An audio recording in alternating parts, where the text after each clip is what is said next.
Price Lord brothers, praise Lord sisters, brothers sisters. இன்னைக்கு நம்ம இந்த ஜபை கூடு இந்த சபையில தேவ ஆவியானவர் தன்னுடைய சபைக்கு வெளிப்படுத்தி இருக்கிற செய்தி எதை குறித்து அப்படின்னு சொல்லி கேட்கும்போது, தலைப்பு நம்மளுடைய மரணத்துக்கு பின்பு நாம் எங்க செல்வோம் அப்படின்ற அந்த காரியத்தை தான் நம்ம அறிஞ்சு கொள்ள போறோம். ஏன்னா மரணம் என்கின்றது ரெண்டு விதமான மரணம் இருக்கு இல்லைங்களா? ஒண்ணு சரீரத்துக்கு உண்டான ஒரு மரணம் உண்டு. இன்னொன்னு ஆத்மாக்கு உண்டான ஒரு மரணம் உண்டு. உதாரணத்துக்கு ஆண்டவராகிய இயேசு கிறிஸ்து இந்த உலகத்துக்கு மாம்சத்தில் வெளிப்பட்ட அந்த நாட்களில் தன்னுடைய சத்தத்துக்கு செவி சாய்க்காமல் பாவத்திலேயே மகிழ்ந்து களி கூறுகின்ற அந்த மனுஷர்களை கண்டு, இதோ மரித்தவர்கள் தங்களுக்குள் மரித்தவர்களை அடக்கம் செய்வார்கள் அப்படின்னு சொல்லி சொன்னாங்க இல்லைங்களா? இது நம்ம ரோமருக்கு எழுதின நிரூபத்துல மீண்டும் மீண்டும் அப்போஸ்தலனாகிய பவுல் எழுதியிருப்பாரு. பாவத்தை செய்கின்ற ஆத்துமா அது சாகவே சாவும். பாவத்தை செய்திருக்கின்ற ஒரு ஆத்துமா அது தேவனை கண்டு கொள்ளாதபடிக்கு அது செத்த ஆத்மாவாக மாறும் என்கின்றதை போல எழுதியிருப்பாரு. அப்படின்னா இத மத்தாய் 23வது அதிகாரத்திலேயே வெள்ள அடிக்கப்பட்ட கல்லறைகளை அப்படின்னு சொல்லி சொல்லுவாரு. வெறும் வார்த்தை கிடையாது, ஒரு ஸ்பிரிச்சுவலி டெத் அப்படின்றது கூட ஒண்ணு இருக்கு இல்லைங்களா? ஃபிளஷ்லி டெத், அவங்க போக போற அந்த இடம் இருக்கே, அதுக்கு பேரும் கூட மரணம் தான்.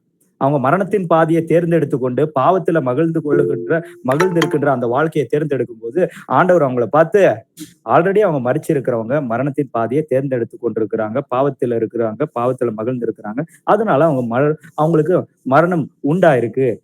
ஆல்ரெடி அதை டிக்ளேர் பண்ணி வசனம் வந்துட்டு ப்ரூவ் பண்ணி காமிக்குது இல்லைங்களா? என்னுடைய வசனங்களை வந்துட்டு ஏற்றுக்கொள்ளாதவர்களுக்கு நியாயத்தை தீர்க்கிறது ஒண்ணு இருக்கு. அது வேற ஒண்ணுமே கிடையாது. என்னுடைய வார்த்தைகளை அந்த வசனமே சொல்லும், இவன் பரலோக ராஜ்யத்துக்கு போவானா இல்லைன்னா அவன் போக மாட்டானா இந்த செகண்ட் ஏசப்பா வந்தா அப்படின்னு சொல்லி வசனமே அது கிளியராவே அது விலைக்கு காமிக்கும். ஆமாப்பா அப்படின்னு சொல்லி. அப்படின்னா இன்னொரு டெத் இருக்கு, என்ன? ஃபிளஷ்லி டெத் இல்லைங்களா? ஆனா அந்த ஃபிளஷ்லி டெத்ல ரெண்டு வகை இருக்கு. ஒண்ணு நீதிமான்கள், அநீதிமான்கள் அப்படின்றவங்கள பாக்குறோம். நீதிமான்களுக்கு இந்த சரீரபூர்வமான ஒரு மரணம் நேரிடும் பொழுது அவர்களுக்கு மரணம் நேரிட்டது, அவங்க மரித்து விட்டார்கள், செத்தார்கள் அப்படின்றது போல வசனத்துல ஆவியானவர் எழுதியிருக்க மாட்டாரு. நித்திரை அடைந்தார்கள் அப்படின்னு சொல்லி எழுதியிருப்பாங்க. அப்படின்னா அவங்க ஜீவிக்கிறவர்கள் அப்படின்றது தான் தேவ ஆவியானவர் நம்மளுக்கு புரிய வைக்கிறாங்க. நம்ம ஒவ்வொருத்தருமே தேவனுடைய வசனத்துக்கு செவி சாய்த்து அவருடைய ஆவியினால் நடத்தப்படுகிற நாம் இந்த சரீரத்துக்கு ஒரு தாத்காலிகமான ஒரு மரணம் சம்பவித்தாலும் நேரிட்டாலும் அந்த சரீரத்தை விட்டு பிரிந்த பின்பும் நாம் ஜீவிக்கின்றவர்களாகத்தான் இருப்போம் என்கிறத ஆண்டவர் கிளியராவே எழுதி வைத்திருக்கிறார். அதனால தான் அவர்கள் நித்திரை அடைந்தவர்கள் அப்படின்னு சொல்லி வசனம் சொல்லுது. இன்னொரு வகையில பார்க்கின்ற மனுஷர்கள் யாரு அப்படின்னு சொல்லி கேட்டீங்கன்னா அநீதிமான்கள். அவர்களுடைய ஆத்மா அந்த சரீரத்தை விட்டு பிரிந்த பின்பு, அந்த சரீரத்துக்கு மரணம் நேரிட்ட பின்பு, அந்த ஆத்மா அந்த சரீரத்தை விட்டு பிரிந்த நேரத்திலேயே அது எந்த இடத்துக்கு போகும் அப்படின்னு சொல்லி கேட்டீங்கன்னா, அது ஆல்ரெடி ஆண்டவர் சொன்னது போலவே அவங்க வந்துட்டு ஆல்ரெடி மரித்தவர்கள், பாவம் செய்கின்ற ஆத்மா சாகவே சாகும் என்கிறதை போல அது ஆல்ரெடி செத்த ஆத்மா தான். செத்த பாதையை, ஒரு மரணத்தின் பாதையை தேர்ந்தெடுத்து கொண்டு நீண்ட கால மரணம் அப்படின்றது எப்படி நம்ம இது ரெண்டுத்துக்கும் வித்தியாசத்தை பார்க்க முடியும் அப்படின்னு சொல்லி கேட்டீங்கன்னா, தேவனுடைய சமூகத்துக்கு இல்லை என்றால் பரதேசம் என்று சொல்லி கூட தேவனுடைய வசனத்துல எழுதப்பட்டிருக்கு. ஒரு ஆத்மா தேவனை அறிந்த ஒரு நீதிமானுடைய ஆத்மா தன்னுடைய சரீரத்தை விட்டு பிரிந்த பின்பு அது அந்த மூன்றாம் வானம் என்கின்ற அந்த ஸ்தலத்துக்கு, இல்லை என்றால் இளைப்பாறுதல் என்கின்ற அந்த ஸ்தலத்துக்கு, இல்லை என்றால் பரதேசம் என்கின்ற அந்த ஸ்தலத்துக்கு, ஆப்ராமின் மடி என்று சொல்லி கூட எழுதப்பட்டிருக்கு இல்லைங்களா? அதுக்கு உண்டான எல்லா விளக்கங்களையும் நம்ம அறிஞ்சுக்கலாம். அந்த இடத்துக்கு அந்த ஆத்மா சென்று போய் அந்நேரத்திலேயே அந்த சரீரத்தை விட்டு ஒரு நீதிமானுடைய ஆத்மா பிரிந்த பின்பு அந்த நொடி பொழுதே அது அந்த இடத்துல இருக்கும் அப்படின்றது தான் வசனம் சொல்லுகின்ற உண்மை. அந்த இடத்துல இருந்து ஒரு அநீதிமானுடைய ஆத்மா அவனுடைய சரீரத்தை விட்டு பிரிந்த பின்பு அவன் நிரந்தரமான இளைப்பாறுதலுக்கு ஆப்போசிட் வேர்டு என்னங்க? சங்கடம், வேதனை, கஷ்டம் இல்லைங்களா? கூக்குரல், அழுகை, பல்கடிப்பு அப்படின்னு சொல்லி எசுப்பா நிறைய வாட்டி அதை மென்ஷன் பண்ணி பேசுறாரு இல்லைங்களா? அப்படிப்பட்ட ஒரு ஸ்தலத்துக்கு போயிருவாங்க. அந்த இடத்துல அவங்க நீண்ட காலமா ஏசப்பாவுடைய 2ஆம் வருகை உலகத்துக்கு அவர் வந்து அவருடைய ராஜ்யத்தை அவர் ஸ்தாபித்த பின்பு 1000 வருஷம் அரசாட்சி முடிஞ்சதுக்கு அடுத்து அநீதிமான்களாக தேவனை அறியாம இருந்து பாவத்தை செய்தவர்கள் இருக்கிறார்களே, கிறிஸ்தவர்கள் அல்லாம புறஜாதிகளா இருக்கிறவங்க, அவங்களுக்கு எல்லாருக்கும் நியாய தீர்ப்பு அப்போம். ஆனா ஆதியாக முதல் கொண்டு ஆண்டவராகிய இயேசு கிறிஸ்துவின் 2ஆம் வருகை வரைக்கும் கிறிஸ்தவர்களாக ஆண்டவர் யார் என்று சொல்லி அறிஞ்சிருந்தோம் அவருடைய சத்தத்துக்கு செவி சாய்க்காம இருந்தவங்களுக்கு இயேசுப்பா வந்துட்டு அவருடைய வருகையிலேயே நியாயத்தை தீர்ப்பாரு இல்லைங்களா? அது வந்துட்டு மத்தாய் 25வது அதிகாரம் 35வது வசனத்துல எழுதப்பட்டிருக்கு. இது எல்லா காரியங்களையும் ஆவியானவர் நம்மளுக்கு ரொம்ப அழகா வந்துட்டு விலைக்கு சொல்லி இருக்கிறாரு. சகோதரர் விஜய் ஹியூபர்ட் பிரதர் மூலியமா அந்த எல்லா காரியங்களையும் நம்மளுக்கு தெரிவிச்சிருக்கிறாரு. இப்போ ஒரு மனுஷனுடைய ஆத்மா அவனுடைய சரீரத்தை விட்டு பிரிந்த பின்பு எங்க செல்லும் அப்படின்றத நம்ம புரிஞ்சுக்கிறதுக்கு முன்னாடி ஒரு மனுஷன் எப்படி இருக்கிறான் அப்படின்னு சொல்லி கேட்டீங்கன்னா, பாடி, சோல், ஸ்பிரிட், ஆவி, ஆத்மா, சரீரம் அப்படின்ற 3 தன்மையில ஒரு மனுஷன் இருப்பான் இல்லைங்களா? 3 வகையா அவனை பிரிச்சு பார்க்க முடியும். அதுல அந்த மனுஷன் யார் அப்படின்னு சொல்லி கேட்டீங்கன்னா, அந்த மாம்ச சரீரமாகிய அந்த குடியிருப்பா இருக்கிற அந்த ஒரு வீட்டுக்குள்ள வசிக்கின்ற ஒரு சோல் தான் அந்த மனுஷனா இருப்பான். அதனாலதான் அவன் யாருக்குன்னா உயிர் போயிடுச்சுன்னா, தேவனுடைய வசனத்தை அறியாதவர்களே என்னன்னு சொல்லுவாங்க, உயிர் போயிடுச்சுப்பா அப்படின்னு சொல்லுவாங்க இல்லைங்களா? உயிர் போயிடுச்சு அப்படின்னா அதுக்குள்ள இருந்தாரு, அவர் இல்லை இப்போ அப்படின்னு சொல்லி ஒரு மாம்ச தன்மையில இருக்கிற ஒரு மனுஷனாலேயே அது உணர்ந்து கொள்ள முடியும். அப்படின்னா அது எங்க போச்சு, எங்க போகும் அப்படின்றத புரிஞ்சுக்கணும் இல்லைங்களா? தெரிஞ்சுக்கணும். சரி, அந்த காரியங்களை நம்ம அறிஞ்சுக்கிறதுக்காக வசனங்களை கவனித்து பார்க்கலாம். பிரசங்கி 12வது அதிகாரம் 7வது வசனத்தை வாசிங்க. பிரசங்கி 12வது அதிகாரம் 7வது வசனம். இவ்விதமாய் மண்ணானது தான் முன்னிருந்த பூமிக்கு திரும்பி ஆவி தன்னை தந்த தேவனிடத்திற்கு மறுபடியும் போகாததற்கு முன்பும் அவரை உன் வாலிப பிராயத்திலே நினை. ஆமென். இந்த இடத்துல வசனத்தை கவனித்து பாருங்களேன். மண்ணானது மீண்டும் மண்ணுக்கு செல்லும் அப்படின்னா, நாம் எல்லாருமே நம்மளுடைய சரீரத்துக்கு மண்பாண்டம் அப்படின்றது தான் வசனத்துல மீண்டும் மீண்டும் எழுதப்பட்டிருக்கு. அப்படின்னா மண்பாண்டம்னா இதோ தேவன் மண்ணினால் மனுஷனை உருவாக்கி அவனுக்குள் தம்முடைய ஜீவ சுவாசத்தை, அந்த ஜீவ நாசியை ஊதின அவனுடைய நாசியில் தன்னுடைய ஜீவ சுவாசத்தை ஊதின நேரத்திலேயே மனுஷன் ஜீவாத்மமானான் அப்படின்னு சொல்லி எழுதப்பட்டிருக்கும். அப்பதான் ஒரு பாடி, சோல், ஸ்பிரிட் அப்படின்னு சொல்லி முழு மனுஷனா அவன் ஒரு உயிர் வாழ்கின்ற ஒரு மனுஷனா அவன் ஆனா அப்படின்னு சொல்லி நம்ம வசனத்துல கவனித்து பாக்குறோம் இல்லைங்களா? அப்படின்னா ஒரு சோல் அந்த மனுஷனுக்குள்ள வந்து அந்த ஆத்மா உள்ள வந்ததுக்கு அடுத்து அந்த மனுஷன் முழு மனுஷனா மாறினா அப்படின்னு சொல்லி நம்ம பாக்குறோம். இந்த இடத்துல பிரசங்கி 12வது அதிகாரம் 7வது வசனத்துல ஒரு உடலை விட்டு ஒரு ஆத்மா பிரியும் போது அந்த ஆத்மா வந்துட்டு எங்க போகும் அப்படின்னு சொல்லி அதை தெரிஞ்சுக்கிறதுக்கு முன்னாடி அந்த சரீரம் எங்க போகுது, மண் மீண்டும் மண்ணுக்கு செல்லும் அப்படின்னு சொல்லி எழுதப்பட்டிருக்கு. சரீரம் ஒரு மனுஷனுடைய ஆத்மா அந்த சரீரத்தை விட்டு பிரிஞ்ச நேரத்திலேயே அந்த சரீரத்தை எடுத்துட்டு போய் பொதிச்சிருவாங்க, இல்ல எரிச்சிருவாங்க. அது மீண்டும் மண்ணா போயிடும் இல்லைங்களா? ஆவி என்ன பண்ணும், அது நீதிமானுடைய ஆவியா இருந்துச்சு கண்டிப்பா கர்த்தரிடத்துல செல்லும். சோல் எங்க போகணும், சோல் எங்க போகும் அப்படின்றத தெரிஞ்சுக்கிறதுக்கு வசனங்களை நம்ம கவனித்து பார்க்கலாம். சங்கீதம் 9வது அதிகாரம் 17வது வசனம். சங்கீதம் 9வது அதிகாரம் 17வது வசனம். துன்மார்க்கரும் தேவனை மறக்கிற எல்லா ஜாதிகளும் நரகத்திலே தள்ளப்படுவார்கள். ஆமென். ஆமென். துன்மார்க்கரும் தேவனை மறக்குகின்ற எல்லா ஜாதிகளும் எங்க போவாங்களா, நரகத்துக்கு இல்லைங்களா? நரகம், பாதாளம் அப்படின்னு சொல்லலாம் வசனத்துல எழுதப்பட்டிருக்கு. அப்படின்னா தேவனுடைய சத்தத்துக்கு செவி சாய்க்காமல் போகின்ற எல்லா மனுஷர்களும் அவர்களுடைய சரீரத்தை விட்டு பிரிந்த பின்பு அந்த ஆத்மா செல்லுகின்ற இடம் இதோ நிரந்தரமான ஒரு வேதனை உள்ள ஒரு ஸ்தலம், அதுதான் நரகம். அந்த இடத்துக்கு தான் ஒரு மனுஷனுடைய ஆத்மா சென்றுடும். துர்மார்கனுடைய ஆத்மா அப்படின்னா நீதிமானுடைய ஆத்மா எங்க போகும், நீதிமானுடைய ஆத்மா எங்க போகும் அப்படின்றதுக்கு வசனத்தை வாசிக்கலாம். நீதிமொழிகள் 15வது அதிகாரம் 24வது வசனம். நீதிமொழிகள் 15:24. மனுஷனுக்கு தன் கீழான பாதாளத்தை விட்டு விலகும்படி விவேகிக்கு ஜீவ வழியானது உன்னதத்தை நோக்கும் வழியாகும். ஆமென். ஆமென். என்னதான் கீழே இருக்கிற பாதாள வழியிலிருந்து தப்பித்துக் கொள்கிறதுக்கு விவேகிக்கு ஜீவ வழியா இருக்கிறது என்னது, தேவனுடைய வசனம் தான் அந்த ஜீவனுள்ள வழி. அந்த வழியை தேர்ந்தெடுத்துக்கணும். தேர்ந்தெடுத்து கொள்ளும் பொழுது இந்த உலக ரீதியா நாம் பார்க்கின்ற நிறைய ஆசைகளை நாம வந்துட்டு பூர்த்தி செய்யவும் நிறைவேற்றவும் முடியாது. அது தேவனுடைய வசனத்துக்கு மாறா இருந்தாலும் நாம் தேவனுடைய வசனத்துக்கும் தேவனுடைய சத்தத்துக்கும் செவி சாய்த்து அதை வெறுத்து தேவனை பின்படுகின்றதுனால விவேகியாக மாறும். இந்த உலகத்துல விவேகிகள் என்கின்ற அழைக்கப்படுகிறவர்கள் அநேகர் உண்டு. அந்த விவேகத்தை தேவன் பைத்தியக்காரத்தனம் அப்படின்னு சொல்லிட்டு தான் வசனத்துல எழுதப்பட்டிருக்கு. அந்த விவேகத்தை குறித்து சொல்லல. அப்படிப்பட்ட விவேகிகள் எல்லாருமே போய் இப்போ எங்க இருக்கிறாங்க அப்படின்னு சொல்லி வசனம் சொல்லுது அப்படின்னு சொல்லி நம்ம கவனிக்கலாம். ஏசாயா 5வது அதிகாரம் 8-15. தாங்கள் மாத்திரம்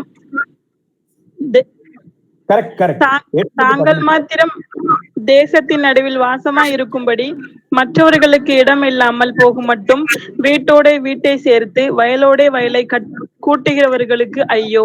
சேனைகளின் கர்த்தர் என் செவி கேட்க சொன்னது மெய்யாகவே அந்த திரளான வீடுகள் பாழாகும், பெரியவைகளும் நேர்த்தியானவைகளுமாகிய வீடுகள் குடியில்லாதிருக்கும். பத்தேர் நிலமாகிய திராட்சை தோட்டம் ஒரேபடி ரசம் தரும், ஒரு கல விதை ஒரு குறுணி விளையும். சாராயத்தை நாடி அதிகாலமே எழுந்து மதுபானம் தங்களை சூடாக்கும்படி தரித்திருந்து இருட்டி போகும் அளவும் குடித்து கொண்டே இருக்கிறவர்களுக்கு ஐயோ. அவர்கள் சுரமண்டலத்தையும் தம்புருவையும் மேளத்தையும் நாகசுரத்தையும் மதுபானத்தையும் வைத்து விருந்து கொண்டாடுகிறார்கள். ஆனாலும் கர்த்தரின் கிரியையை நோக்குகிறதும் இல்லை, அவர் கரத்தின் செய்கையை சிந்திக்கிறதும் இல்லை.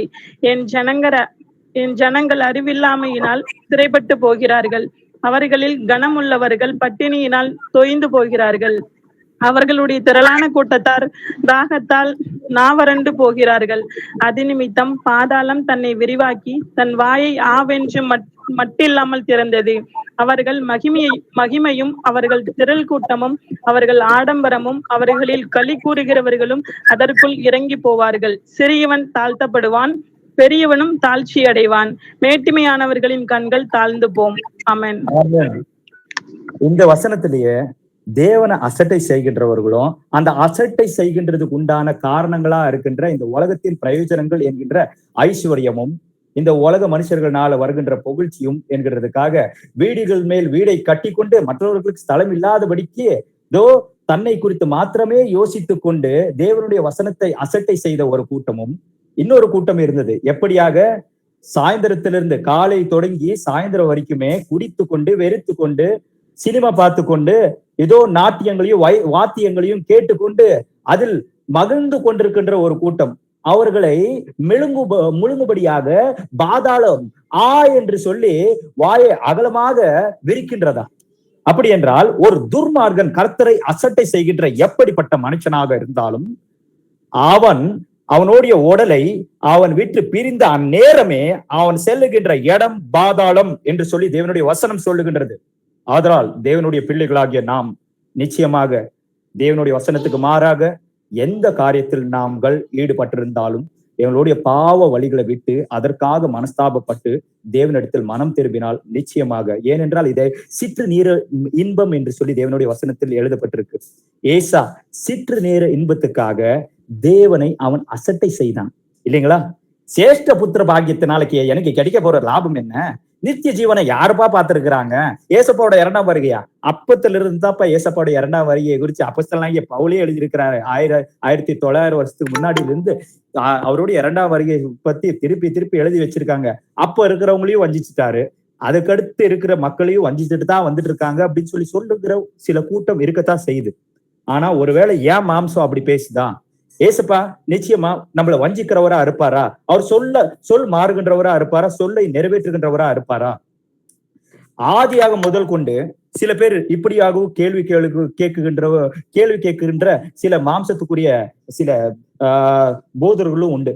எப்படி அப்படின்னு சொல்லி கேட்டீங்கன்னா, அவங்க சொல்ற விஷயங்கள் இல்ல பிரதர், ஆதியாக முதல் கொண்டு ஆதாம் முதல் மரணம், இந்த உலகத்துல முதல் மனுஷன் தன்னுடைய உடலை விட்டு பிரிஞ்ச ஒரு மனுஷன் யார்? ஏபெல். அந்த ஏபெல் தொடங்கி இதோ ஏசப்போட 2ஆம் வருகை வரைக்கும் யாரெல்லாம் மறிக்க போறாங்களோ அவங்க எல்லாருமே நம்மை அல்லாமல் அவர்கள் முழுமை அடையாதபடிக்கு அவங்க ஒவ்வொருத்தருமே நம்மளுக்காக காத்து கொண்டிருக்கிறாங்க அப்படின்னு சொல்லி எழுதப்பட்டிருக்க. அப்படின்னா அவங்க நித்திரை அடைஞ்சாங்கன்னா மண்ணுல போய் புதைச்சு வச்சுட்டாங்க இல்லைங்களா, அதுக்கடுத்து அவங்க ஒவ்வொருத்தருமே தூங்கிட்டே இருக்காங்க பிரதர். பாவம் பிரதர், அவங்க இரண்டாம் வருகை வரைக்கும் அவங்க வெயிட்டிங் பண்ணணுமே அப்படின்றது போல சில குதர்க்கமான கேள்விகள் எல்லாத்தையும் முன்வைக்கிற ஜனங்களும் கூட இருக்கிறாங்க. அப்படின்னா ஆண்டவர் அவங்களை வஞ்சித்து வச்சிருக்கிறாங்களா அப்படின்றது போலயும் சில மாம்சத்துக்குரிய சில தர்க்கங்களை முன்வைக்கிறாங்க. ஆனா இந்த வசனத்தின் மூலியமா நம்ம எல்லா காரியங்களும் அறிஞ்சிக்க முடியும். ஏசப்பா அவங்களுக்கு அந்நேரமே, ஏசப்பா அவங்க சரீரத்தை அவங்க விட்டு பிரிஞ்ச அந்நேரமே அவங்க நித்திரை அடைந்தாங்க அப்படின்னா கர்த்தருடைய அந்த இளைப்பாறுதலுக்குள்ள அவங்க பிரவேசிட்டாங்க, கர்த்தரோட கூட இருக்காங்க, அந்த இடத்துல மகிழ்ந்து கொண்டிருக்காங்க, பேசி கொண்டிருக்கிறாங்க அப்படின்னு சொல்லி வசனம் சொல்லுது. அந்த காரியங்கள் எல்லாம் நம்ம அறிஞ்சுக்கிறதுக்கு முன்னாடி சில வசனங்களை நம்ம பார்க்கலாம். பாதாளத்துக்கு யாரெல்லாம் இறங்கி போனாங்க, யார் போவாங்க அப்படின்னு சொல்லி யாக்கோபு நம்பிட்டு இருந்தாங்க அப்படின்ற அந்த விஷயங்களை நம்ம கவனித்து பார்க்கலாம். என்னாகமம் 16வது அதிகாரம் 30வது வசனம். என்னாகமம் 16:30. கர்த்தர் ஒரு புதிய காரியத்தை நேரிட செய்வதால் பூமி தன் வாய் திறந்து இவர்கள் உயிரோடு பாதாளத்தில் இறங்குவதால் இவர்களையும் இவர்களுக்கு உண்டான யாவையும் விழுங்கி போட்டதேயானால் இந்த மனிதர் கர்த்தரை அவமதித்தார்கள் என்பதை அறிந்து கொள்வீர்கள் என்றார். Thank you sister, sorry. அப்படின்னா இந்த இடத்துல வசனத்தை கவனிச்சு பாருங்களேன். கர்த்தரை அசட்டை செய்த சில மனுஷர்கள் இருந்தாங்க. யார் அப்படின்னு சொல்லி கேட்டீங்கன்னா மோசியும் ஆரோனியும் மறுதளிச்சுட்டு, மோசியும் ஆரோனியும் அவங்க அல்பமா எண்ணிட்டு, கர்த்தர் இவங்களை நியமிக்கல, எங்களையும் கூட இயேசுப்பா பிரதிஷ்டை செய்யலீங்களா, நான் கர்த்தருடைய பணிகளை செய்யறதுக்கு நாங்க கூட யோக்கியமானவர்கள் தான், எங்களை மட்டும் நீங்க ஒதுக்கி வைக்கிறீங்க அப்படின்னு சொல்லி தேவன் யார அவங்களை வழி நடத்துறதுக்காக அந்த இடத்துல மகா ஆசாரியனாகவும் யார தேவனுடைய அந்த வார்த்தைகளை பெற்றுக்கொண்டு அந்த ஜனங்களை எச்சரிக்கிறதுக்கும் உபதேசிக்கிறதுக்கும் தேவனுடைய மனுஷனா அவங்க மத்தியில இருந்த அந்த மோசையோட வார்த்தைகள் எல்லாத்தையும் அசட்டை செய்து, தேவன் உங்களை மட்டுமே தான் தேர்ந்தெடுத்திருக்கிறாரா, உங்களை மட்டுமே பிரதிஷ்டை செய்திருக்கிறாரா, எங்களையும் தான் பிரதிஷ்டை செய்திருக்கிறாங்க, உங்க மூலியமா தான் பேசுறாரா, எங்க மூலியமாலாம் பேச மாட்டாரா அப்படின்னு சொல்லி மோசையை பார்த்து இப்படி சொன்ன கோராவோட 255 பேரு அவனோட கூட இணைஞ்சு கர்த்தருக்கு விரோதமா அவங்க பாவத்தை செய்யறாங்க. என்ன அப்படின்னு சொல்லி கேட்டீங்கன்னா அவங்க எல்லாருமே தேவனுக்கு பிள்ளைகளாத்தான் இயேசுப்பா அவங்களை தேர்ந்தெடுத்திருக்கிறாங்க. ஆனா தேர்ந்தெடுத்திருந்தாலும் அவங்க அந்த பதவிகள் மேலதான் அவங்களுடைய கண்கள் இருந்துச்சு. அவங்களுடைய உள்ளம் எல்லாமே ஜனங்க மூலியமா எனக்கு இந்த பதவியை எனக்கு கிடைச்சிருச்சுன்னா ஜனங்க முன்னாடி எனக்கு ஒரு நல்ல ஒரு ரெஸ்பெக்ட் கிடைக்கும், நல்ல ஒரு கனம் கிடைக்கும், அதுக்கடுத்து ஒரு ஐடென்டிபிகேஷனா எல்லாருக்குமே தெரிய வரும் அப்படின்றது போல நினைச்சிட்டு இவங்க கர்த்தர் இவங்களை அழைத்த அந்த அழைப்பை அசட்டை செய்துட்டாங்க. இப்படி அசட்டை செய்து கர்த்தருக்கு விரோதமா எழும்பி நின்ற கோராவோட கூட இருந்த 255 பேர், இவங்க எல்லாரையுமே ஏசப்பா தண்டிச்சது எல்லாருக்குமே தெரியும். ஆனா கோராவை தண்டிச்ச அந்த விதத்தை பாருங்களேன். கீழ்படியாதவர்களோ கர்த்தரை அசட்டை செய்கின்றவர்களோ பாதாளத்துக்கு போய் அவர்களுடைய ஆத்மா அங்கதான் போய் நரக வேதனையை அனுபவிக்கும் அப்படின்றத இந்த இடத்துலயும் நம்ம கவனிச்சு பார்க்க முடியும். எப்படி அப்படின்னு சொல்லி கேட்டீங்கன்னா கோராவை பூமி 2ஆக பிழிந்து அதுக்குள்ள உயிரோடவே அவன் பாடி சோல் ஸ்பிரிட்டோட அவன் அந்த பாதாளத்துக்கு போயிட்டான் அப்படின்னு சொல்லி வசனத்துல எழுதப்பட்டிருக்கு. அப்படின்னா பாவிகளும் துர்மார்கிகளும் எந்த இடத்துக்கு போவாங்க? பாவிகளும் துர்மார்கிகள் எல்லாருமே பாதாளத்துக்கு தான் போவாங்க, நரகத்துக்கு தான் போவாங்க. அந்த இடத்துல கொடிய வேதனை உள்ள ஸ்தலம், அந்த இடத்துல இருந்து அவன் மீண்டும் வரவே முடியாது அப்படின்றத வசனம் ப்ரூவ் பண்ணது. இப்படித்தான் கோராவுக்கு மரணம் நேரிட்டது அப்படின்றது நம்ம இந்த சாப்டர் முழுசா நீங்க வாசிச்சு பாத்தீங்கன்னா தெரிஞ்சுக்க முடியும். சரி, சங்கீதம் 86வது அதிகாரம் 13வது வசனத்தை வாசிங்க. சங்கீதம் 86:13. உனது கிருபை பெரியது, என் ஆத்மாவை தாழ்ந்த பாதாளத்திற்கு தப்புவித்தது. ஆமென் ஆமென். என்னன்னு சொல்லி சொல்றாரு? தாவீது சொல்றாரு, ஏசப்பா உங்களுடைய கிருபைக்காகப்பா ஸ்தோத்திரம் ராஜா, நீங்க எங்க மேல வைத்திருக்கிற அந்த இறக்கம் அப்பா மிகவும் அதிகமா இருக்கு ஏசப்பா, என்ன பாதாளத்திலிருந்து தப்பித்தீங்களே அப்படின்னு சொல்லி சொல்றாரு. ஏசப்பா எப்படி நம்மள பாதாளத்திலிருந்து தப்பிக்க வைப்பாரு சொல்லுங்க? இப்போ புதிய உடன்படிக்கையில இருக்கிற நம்மைய எக்ஸாம்பிளா எப்படி ஏசப்பா தப்பிக்க வைப்பாரு? நம்ம எப்ப வந்துட்டு ஆண்டவர்னால உதவியை பெற்றுக்கொண்டோம்? தேவனுக்கும் நமக்கும் பெருவன்மையா இருந்தது என்ன? நம்மளுடைய பாவமும் கீழ்ப்படியாமையின் செயல்களும் நாம் அவரை அறியாதவர்களா இருந்தோம். அவர்களை எட்டாத அந்த தூரமா இந்த உலகத்துல எந்த விதமான ஒரு நம்பிக்கையும் இல்லாதவர்களா நம்ம இருந்தோம் இல்லைங்களா? ஆனா ஏசப்பா நம்மளை தேடி வந்தாங்க. நம்மளுடைய பாவத்துக்காக அவர் மரித்தார், 3ஆம் நாள் உயிர் தெழுந்த அந்த சுவிசேஷத்தை நம்மளுக்கு அறிவித்து, உனக்குள் இப்படிப்பட்ட பாவத்தின் செயல்கள் இருக்கு, இதோ சிருஷ்டிகளை விட்டு சிருஷ்டி கர்த்தரை தொழுது சேவி அப்படின்னு சொல்லி நம்மளுக்கு சுவிசேஷம் அறிவிக்கப்பட்டது. அந்த சுவிசேஷத்தை கேட்டு கர்த்தருக்கு விரோதமா நாம் செய்த எல்லா பாவத்தை நிமித்தமா நம்ம வருத்தப்பட்டோம். நம்ம ஒவ்வொருத்தருமே மனம் திரும்புதலுக்கு ஏதுவான துக்கத்தோட கர்த்தரை ஏற்றுக்கொள்கிறதுக்காக முதல் படியாக இயேசு கிறிஸ்து நாமத்துல ஞானஸ்தானத்தை பெற்றோம். ஞானஸ்தானத்தை பெறும்பொழுது என்னாச்சு? ஈலோகத்தின் பாவத்தை மறித்து உயிர் வாழும்படியாக, நீதிக்கு பிழைக்கும்படியாக நம்ம இயேசுப்பாவோட கூட எந்திரிச்சு வந்த அந்த நேரத்துல என்ன நடந்துச்சு? ஆண்டவராகிய இயேசு கிறிஸ்துவ பரிசுத்த ஆவியானவரா நம்ம தரித்து கொண்டு எழும்பினோம் என்று சொல்லி கலாத்தியர் 3:27 சொல்லுது. கலாத்தியர் 3:27 வசனத்தின் படியாக நாம் கர்த்தரையே பரிசுத்த ஆவியானவராக நாம் தரித்து கொண்டு எழும்பியிருக்கோம். எழும்பினது மட்டுமே அல்ல, லூக்கா கடைசி அதிகாரத்துல நாம் பார்க்கும் பொழுது உன்னதத்திலிருந்து உங்களுக்கு இதோ பெலன் இறங்கி வரும் என்று சொல்லி சொன்னாரு இல்லைங்களா? உன்னதத்திலிருந்து உங்களுக்கு பெலன் இறங்கி வரும் அப்படின்னு சொல்லி சொன்னாரு. எப்படிப்பட்ட பெலன்? நான் பலவீனன், என் மாம்சத்துக்குள் இருக்கின்ற பலவீனத்தின் செயல்கள் மூலியமாக கர்த்தருடைய விருப்பத்தையும் கர்த்தருடைய நோக்கத்தையும் நான் நிறைவேற்றுகின்றவனாக இல்லாமல் விழுந்து போயிடுவேனோ என்கிறதுக்காக நம்மை வழி நடத்துகின்றதுக்காக அவரே பரிசுத்த ஆவியானவராக துணையாளராக நமக்குள் இறங்கி வந்து நமக்கு உபதேசித்து நம்மை வழி நடத்துகின்றதுக்காக வந்திருக்கிறார். அதனால்தான் இதோ எபேசியர் 1:12 சொல்லுகிறது, மீட்பு நாளுக்கென்று முத்திரையாக பெற்றிருக்கின்ற பரிசுத்த ஆவி என்று சொல்லி. மீட்பு நாள், அந்த மீட்பு நாள் என்றால் என்ன?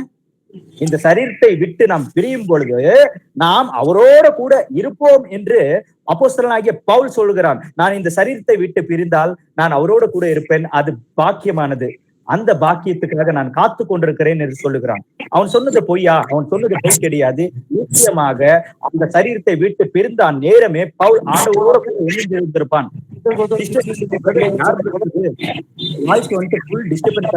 மியூட் போடுங்க, கொஞ்சம் மியூட்ல போடுங்க பிரதர். பிரதர் ஜெராட் மியூட் போட்டிருக்கேன் பிரதர். ஓகே, அப்படின்னா மீட்பு நாளுக்கென்று அப்படின்னா நம்ம இந்த சரீரத்தை விட்டு பிரிக்கிறதுக்கு முன்பதாக நமக்கு எல்லா விதமான உதவிகளையும் இதோ தேவன் செய்து நமக்குள் பரிசுத்தத்தை நாம் பரிசுத்துக்குள் நிலைத்திருக்கும்படியாக செய்து, பரிசுத்த ஆவியின் பலத்தினால் சரீரத்தின் சைகைகளை அழித்தால் பிழைப்பீர்கள் என்கிற வார்த்தையின்படியாக ரோமர் 8:13 வசனத்தின் அடிப்படையாக தேவ ஆவியானோர் நமக்குள் இருந்து தம்முடைய கிரியைகளை நமக்குள் நடப்பிப்பார். பாவத்தை குறித்தும் நீதியை குறித்தும் நியாய தீர்ப்பை குறித்தும் நமக்குள் கண்டித்து உணர்த்துவார் என்று சொன்ன யோவான் 16:8 வசனத்தின் படியாக அவர் நமக்குள் இருந்து, மகனே உன்னுடைய வார்த்தை சரியில்லை, உன்னுடைய கண் பார்வை சரியில்லை, நீ ஆலோசிக்கின்ற இந்த ஆலோசனைகள் சரியில்லை, இந்த எல்லா காரியங்களை விட்டு மனம் திரும்பி என்று சொல்லி ஒவ்வொரு காரியங்களையும் நமக்கு சொல்லி கொடுத்து கொண்டு அந்த எல்லா காரியங்களிலிருந்து நம்மளை மனம் திரும்பி அவரோட வழிகளை நீதிக்கு பிழைக்கும்படியாக அந்த நீதியின் பாலியத்தையில நம்மளை வழி நடத்தி கொண்டே சென்று கொண்டிருப்பார். அதனால்தான் அவர் வெளிப்படும் பொழுது அவர் இருக்கின்ற வண்ணமாகவே நாம் அவரை தரிசிப்போம் இல்லைங்களா? அவர் இருக்கின்றதன் படியாகவே அவருடைய சாயலின் படியாகவே அவர் நம்மை உருமாற்ற நமக்குள் வந்திருக்கிறார். அதனாலதான் ரோமர் வசனத்துல நம்ம கவனிச்சு பார்க்கும்போது இதோ கிறிஸ்துக்குள் இருந்த தேவ ஆவியானவர் எப்படியாக கிறிஸ்துவை அந்த மரணத்திலிருந்து விடுவித்து அந்த அவருடைய சரீரத்தை எழுப்பினாரோ அப்படியாகவே நமக்குள்ளும் அவருடைய ஆவி இருக்கின்றதுனால அவர் நம்மையும் இந்த மரணத்திலிருந்து எழுப்பி அந்த நித்திய ஜீவனுக்குள்ள பிரவேசிக்கும்படியாக செய்வார். ஏன்னா நிறைய பேர் நினைக்கிற விஷயங்கள் என்ன அப்படின்னு சொல்லி கேட்டீங்கன்னா, நம்மளுக்கு நாமளா தான் போராடி பரலோக ராஜ்யத்துக்குள்ள செல்றதுக்காக நம்ம இந்த எல்லா கஷ்டத்தையும் படணும் போல அப்படின்றது போல சில பேர் நினைக்கிறது உண்டு. ஒரு விஷயம் என்ன அப்படின்னு சொல்லி கேட்டீங்கன்னா, எல்லா சூழ்நிலையிலையும் நம்மளோட இருக்கிறது பரிசுத்த ஆவியானவரா அவர் நம்மளுக்குள்ள இருப்பாரு. அவர் தான் நம்மளை பலப்படுத்திட்டு இருப்பாங்க. அப்போஸ்தலனாகிய பவுல் சும்மா சொல்லல. கலாத்தியர்ல நம்ம பாக்குற வசனம், என்னை பலப்படுத்துகின்ற கிறிஸ்துவனால் எல்லாம் செய்ய எனக்கு பலன் ஒன்று அப்படின்னு சொல்லி அவன் பயன்படுத்தின அந்த வார்த்தை நிச்சயமா பொய் கிடையாது.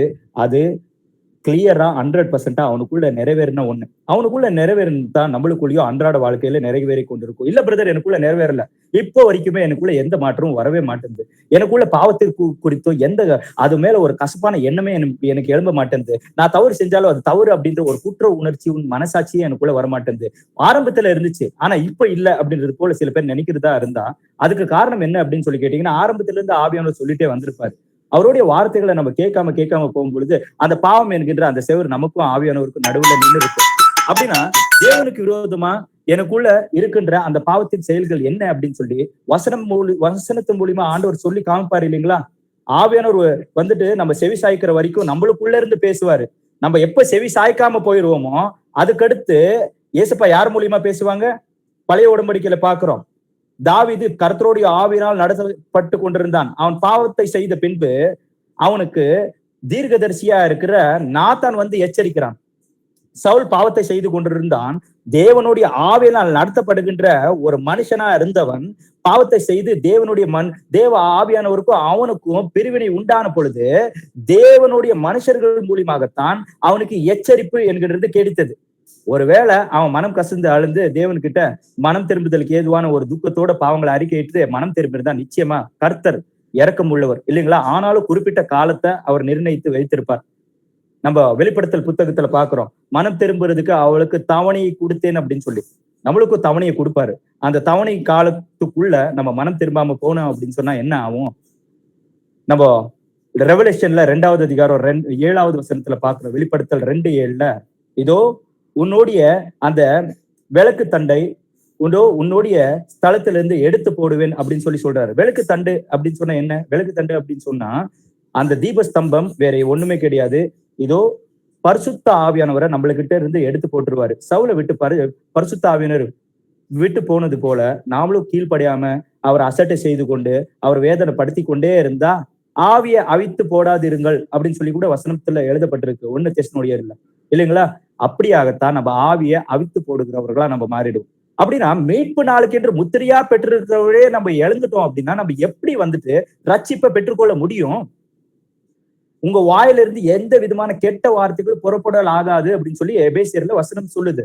அப்படின்னா கெட்ட வார்த்தை புறப்படும் போதே நம்ம அவரை வேதனைப்படுத்துறோம், தொடர்ந்து வேதனைப்படுத்தி கொண்டே இருக்கும். அப்படின்னா அவர் எப்படி நம்மளோட இருந்து நம்மள பரலோக ராஜ்யத்துக்குள்ளேயோ இல்லை என்றால் இளைப்பாறுதலுக்குள்ளேயோ நம்மளை எப்படி அழைத்து கொண்டு செல்வாரு? அதன் மேல முழு கவனத்தை வைக்கணும். நம்ம யாருமே தனிமையில இல்ல, நம்மளுக்குள்ள பரிசுத்த ஆவியானவரா அவர் இருக்கிறாரு.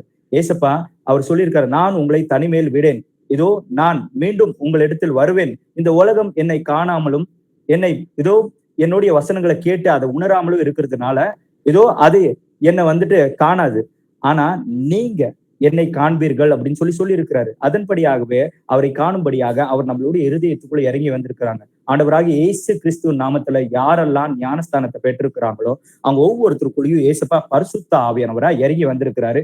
இறங்கி வந்து அவர் ஒவ்வொரு காரியங்களும் சொல்லிட்டு தான் இருப்பாங்க.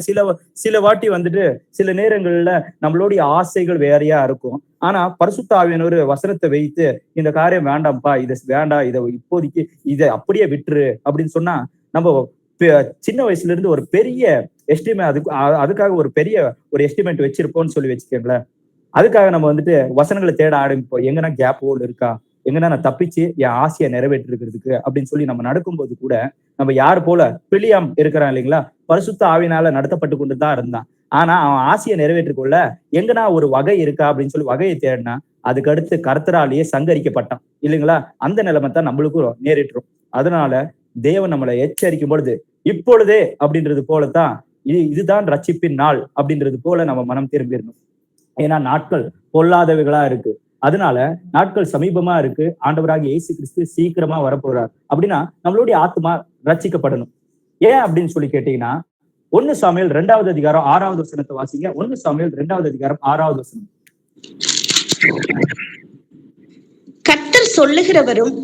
கர்த்தர் கொள்ளுகிறவரும் உயிர்ப்பிக்கிறவருமாய் இருக்கிறார். அவரே பாதாளத்தில் இறங்கவும் அதிலிருந்து ஏறவும் பண்ணுகிறவர். ஆமென். ஆமென். கர்த்தர் தான் கொல்லுகிறவரா இருக்கிறார், கர்த்தரை உயிர்ப்பிக்கிறவராகவும் இருக்கிறார். அவரே பாதாளத்துக்கு நம்மை தள்ளுகிறவராகவும் இருக்கிறார். நாம் இதோ உயர்வுல இருக்கின்ற அந்த பரலோகத்துக்குள்ள நாம் பிரவேசிக்கும்படியாக நம்மை மேலே எழும்பும்படியாக செய்கின்றவரும் அவராத்தான் இருக்கிறார். அப்படி என்றால் இதோ பாதாளத்துக்கு தள்ளுகிறவர் யார்? தன்னை அசட்டை செய்கின்றவர்களை ஆண்டவராகிய இயேசு கிறிஸ்து தான், இல்லைங்களா? சரி, ஆதியாகமம் 37வது அதிகாரம் 35வது வசனத்துல யாக்கோபு இதோ ஒரு மனுஷனுடைய ஆத்துமா பாவத்துல மரிச்சா எங்க போகும்னு சொல்லி யாக்கோபு சொல்றாரு அப்படின்ற அந்த வசனத்தை கவனிக்கலாம். ஆதியாகமம் 37:35. அவனுடைய குமாரத்திகள் எல்லாரும் அவனுக்கு ஆறுதல் சொல்ல வந்து நின்றார்கள். ஆனாலும் அவன் ஆறுதலுக்கு இடம் கொடாமல், நான் துக்கத்தோடு என் குமாரன் இடத்தில் பாதாளத்தில் இறங்குவேன் என்றான். இவ்விதமாய் அவனுடைய தகப்பன் அவனுக்காக அழுது கொண்டிருந்தான். ஆமென்.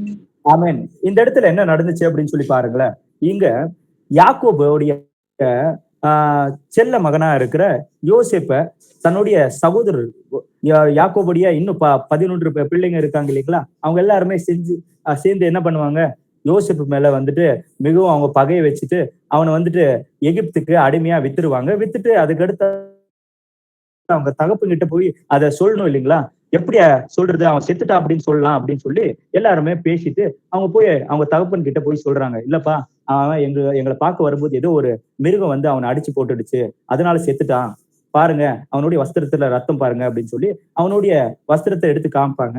அதுக்கடுத்து யாக்கோபு யோசிக்க ஆரம்பிப்பாரு இல்லைங்களா, பரிசுத்த ஆவி யாக்கோபுக்குள்ள இருக்கு. அப்போ பரிசுத்த ஆவியானவர் யாக்கோபுக்குள்ள இருக்கும்போது அவனுக்கு என்ன விஷயம் தெரியும் அப்படின்னு சொல்லி கேட்டீங்கன்னா, என் மகன் எங்கேயோ கீழ்ப்படியாம தேவனுக்கு விரோதமா நடந்திருக்கணும், இல்லைன்னா நான் தேவனுக்கு விரோதமா நடத்திருக்கணும், அதனாலதான் என் மகனுக்கு இப்படிப்பட்ட ஒரு மரணம் சம்பவித்திருக்கு அப்படின்னு சொல்லிட்டு அவன், அப்படின்னா பாவத்தை செய்கின்ற மனுஷர்கள் எங்க போவாங்க? நரகத்துக்கு தான் போவாங்க. நானும் என் மகன் இருக்கிற அதே பாதாளத்துக்கு போயிருவேன், விடுங்க அப்படின்னு சொல்லி சொல்றாரு. அப்படின்னா பாவத்துல மரித்தா ஒரு மனுஷனுடைய ஆத்மா பாதாளத்துக்கு இறங்கி போவோம் அப்படின்றத யாக்கோபு கூட தெரிஞ்சு வச்சிருக்கிறாரு பாருங்களேன். சரி, இன்னொரு வசனத்தையும் வாசிக்கலாம். சங்கீதம் 16வது அதிகாரம் 10வது வசனம். சங்கீதம் 16:10.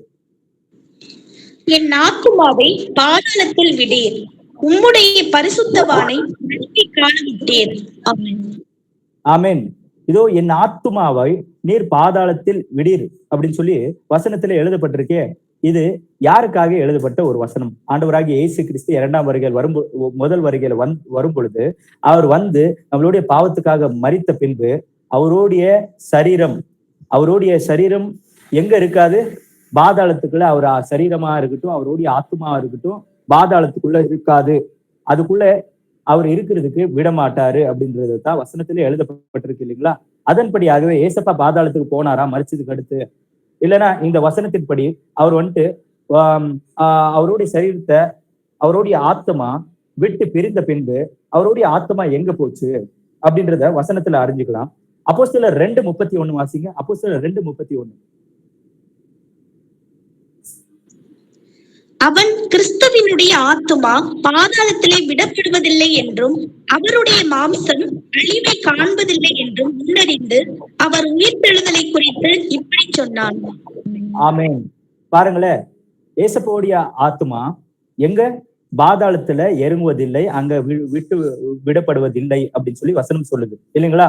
அதுக்கடுத்து அவருடைய பரிசுத்தரா இருக்கிற ஆண்டவராகிய இயேசு கிறிஸ்து மாம்ச தோற்றத்தில் இருந்த பொழுது அவர் மரித்த பின்பு அவருடைய சரீரம் அழுகவில்லை இல்லைங்களா. அழுகி போறது போலியான ஒரு நிலைமை ஆண்டவராகிய இயேசு கிறிஸ்துக்கு நேரிடல.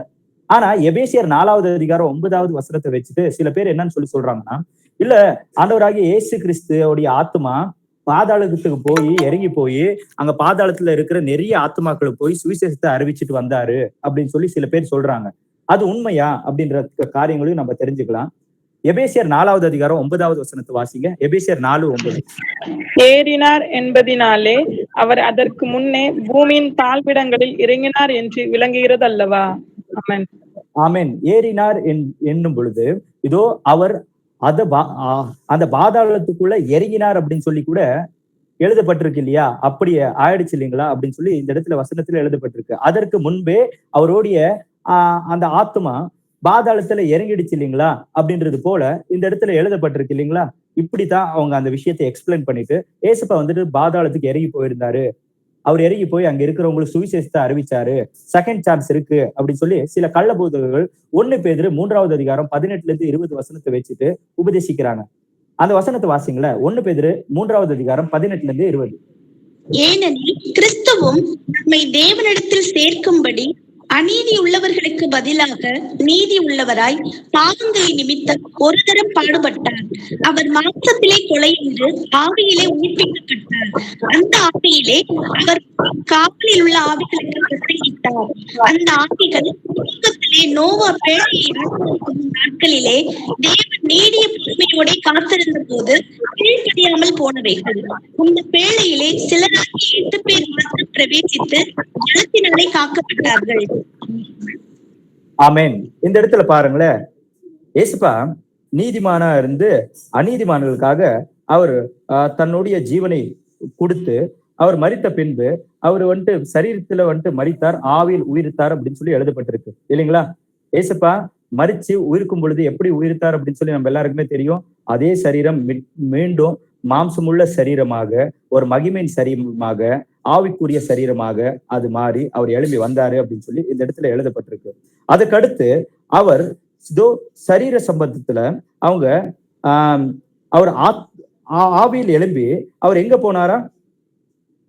அவர் போய் பூர்வ காலத்துல மரித்த அந்த நோவா காலத்துல மரிச்ச அந்த கீழ்ப்படியாத அந்த ஜனங்க இருக்காங்க இல்லைங்களா, அவங்க கிட்ட போய் சுவிசேஷத்தை அறிவிச்சாங்க அப்படின்னு சொல்லி இந்த வசனத்துக்கு எக்ஸ்பிளைன் பண்றாங்க. ஆனா இப்படி இந்த வசனம் சொல்லுதுங்களா அப்படின்னு சொல்லி கேட்டீங்கன்னா கிடையாது.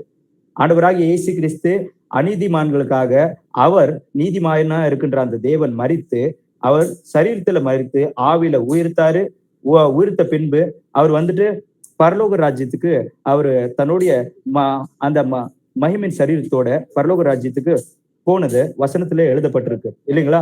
அதுக்கடுத்து என்ன நடந்து இங்க எழுதப்பட்டிருக்கிற இந்த வசனத்துக்கு உண்டான விளக்கம் என்ன அப்படின்னு சொல்லி கேட்டீங்கன்னா, நோவா ஆதியாகமம் 6வது அதிகாரத்துல நோவாவை பாக்குறோம் இல்லைங்களா?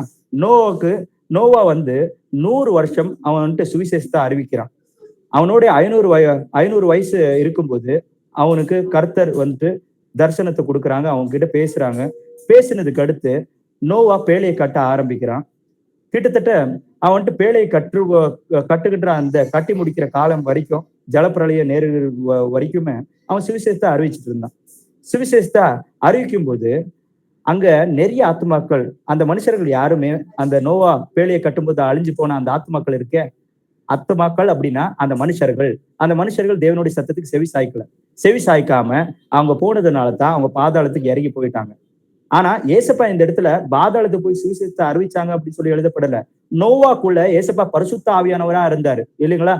அப்படின்னா நோவாக்குள்ள இருந்த பரிசுத்த ஆவியானவராகிய ஆண்டவராகிய இயேசு கிறிஸ்து தான் அவங்களுக்கு சுவிசேஷத்தை அறிவிச்சாரு.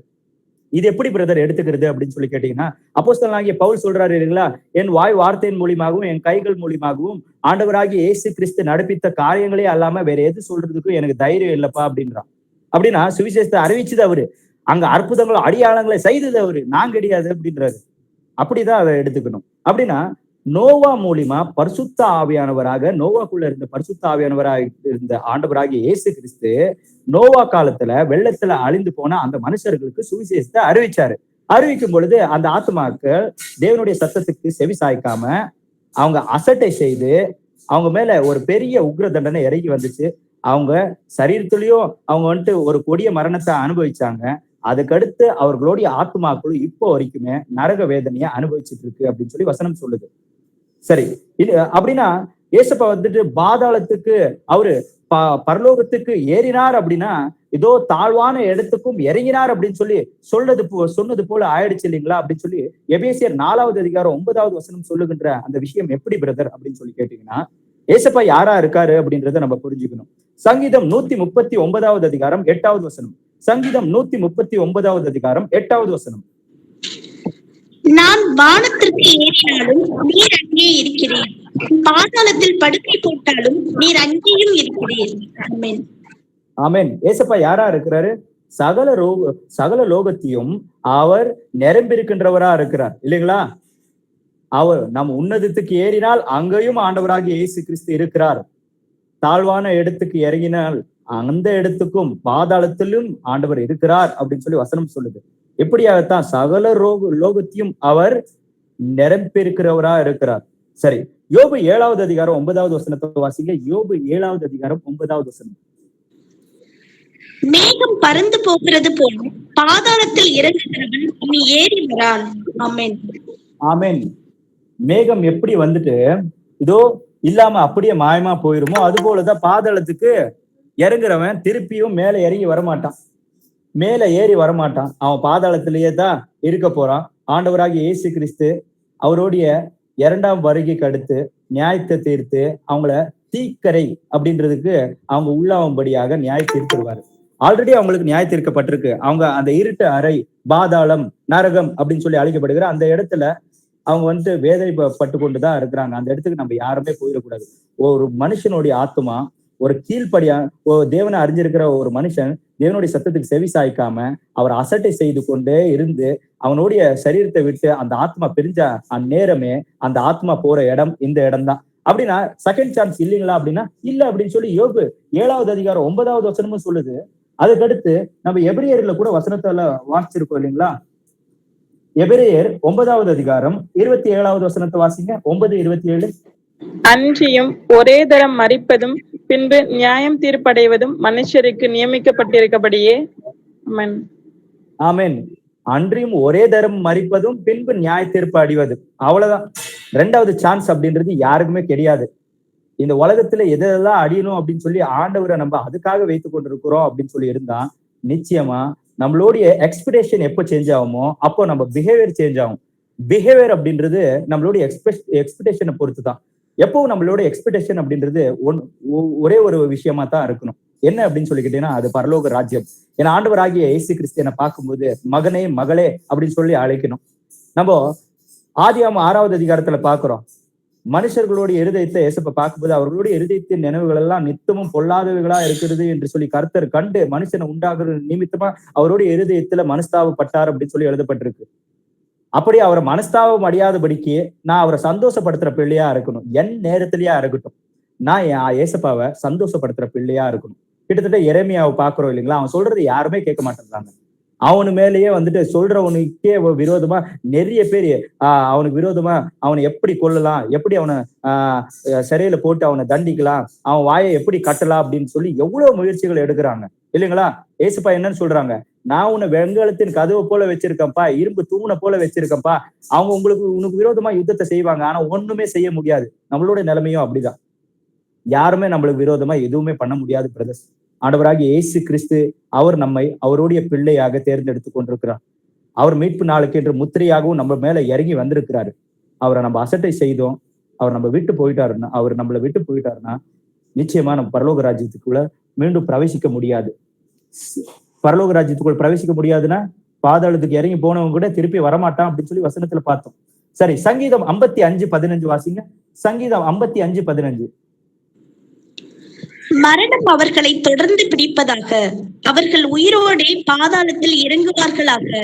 அவர்கள் வாசஸ்தலங்களிலும் அவர்கள் உள்ளத்திலும் பொல்லாங்கு இருக்கிறது. ஆமென். பாருங்களேன், உள்ளத்திலே பொல்லாங்கு இருக்கின்ற மனுஷர்கள் எங்க போறாங்களா? பாதாளத்துக்கு அவர்கள் போகுவதாக அப்படின்னு சொல்லி சொல்றான். வசனத்தை வச்சுதான் ஜபிக்கிறான். கோராவு போனானேப்பா, உள்ளத்துல பொல்லாங்கை வைத்து பொல்லாத காரியங்களை சிந்தித்து கொண்டிருக்கின்ற மனுஷர்களா இருக்கிறாங்களே, அவங்க எல்லாம் பாதாளத்துக்கு இறங்கி போட்டோம் அப்படின்னு சொல்லி வசனத்தை கிளைம் பண்ணித்தான் ஜெபிக்கிறார். இப்படித்தான் அவங்களுக்கு நடக்கட்டும்னு சொல்லி தாவீது. ஏசாயா 14:15 வாசிங்க. ஏசாயா 14:15.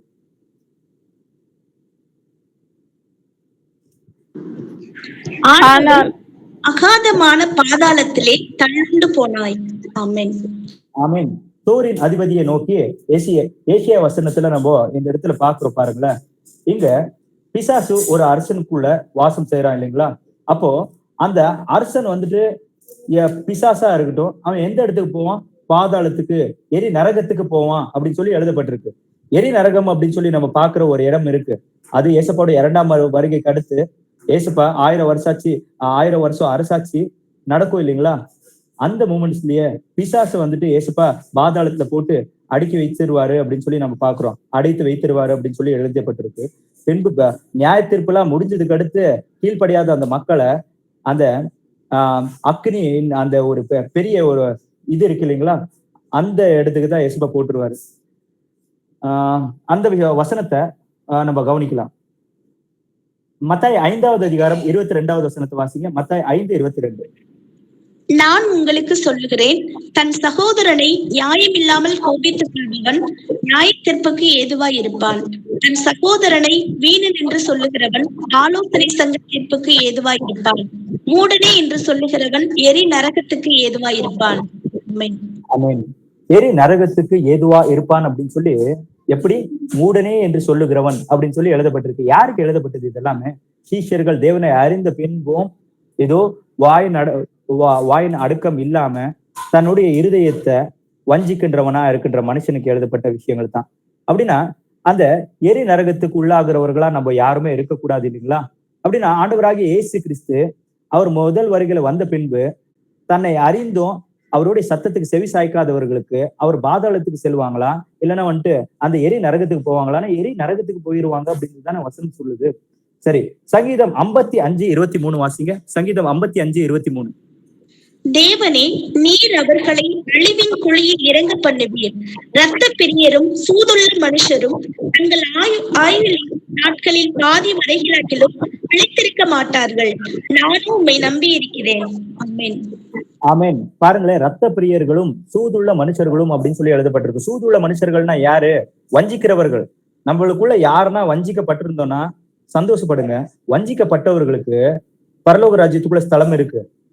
சூதுள்ள மனுஷர்களா இருந்து வஞ்சிக்கிறவர்களா இருந்தா பரலோகத்துல ஸ்தலம் கிடையாது. அவர்கள் எல்லாருமே போற இடம் நரகம் அப்படின்னு சொல்லி வசனத்துல எழுதப்பட்டிருக்கு.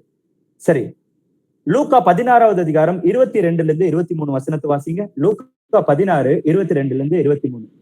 பின்பு அந்த தரித்திரன் மரித்து தேவதூதரால் ஆபிரகாமுடைய மடியிலே கொண்டு போய் விடப்பட்டான். ஐஸ்வர்யவானும் மரித்து அடக்கம் பண்ணப்பட்டான். பாதாளத்திலே அவன் வேதனைப்படுகிற போது தன் கண்களை ஏறெடுத்து தூரத்திலே ஆபிரகாமையும் அவன் மடியிலே லாசருவையும் கண்டான். ஆமென். ஆமென். இந்த இடத்துல நம்ம பாக்குறோம் பாருங்களேன். இந்த இடத்துல ஐஸ்வர்யவானும் அதுக்கடுத்து லாசரும் 2 பேருமே மரிக்கிறாங்க. குஷ்டரோகிய லாசர் வந்துட்டு எந்த இடத்துல இருக்கிறாரு? ஆபிரகாமோட மடியில போய் அவனை போய் அவனோட மடியில சாய்த்து அப்படியே படுக்க வச்சிடுறாங்க. அவன் ஆபிரகாமோடைய மடியில வந்துட்டு இருக்கான். நிறைய பேர் என்னன்னு சொல்லி கேட்கிறாங்கன்னா, பிரதர், ஒரு மனுஷன் மரித்த பின்பு அவன் வந்துட்டு அந்த இளைப்பாறுதல் அப்படின்ற இடமோ இல்ல 3ஆம் வானம் இல்ல என்றால் பரதேசம் என்று சொல்ல வசனத்துல எழுதப்பட்டிருக்க அந்த இடத்துக்கு போன பின்பு அது ஆபிரகாமோட மடி அப்படின்னு சொல்லி லாசரை எடுத்து கொண்டு போய் ஆபிரகாமோட மடியில படுக்க வைத்தாங்க அப்படின்னு சொல்லி எழுதியிருக்கு இல்லைங்களா? அப்படின்னா ஆபிரகாமோட மடி என்ன அவ்வளவு பெருசா பிரதர் அப்படின்றது போல சில வாக்குவாதங்களை செய்கின்றவர்களும் இருக்கிறாங்க இல்லைங்களா?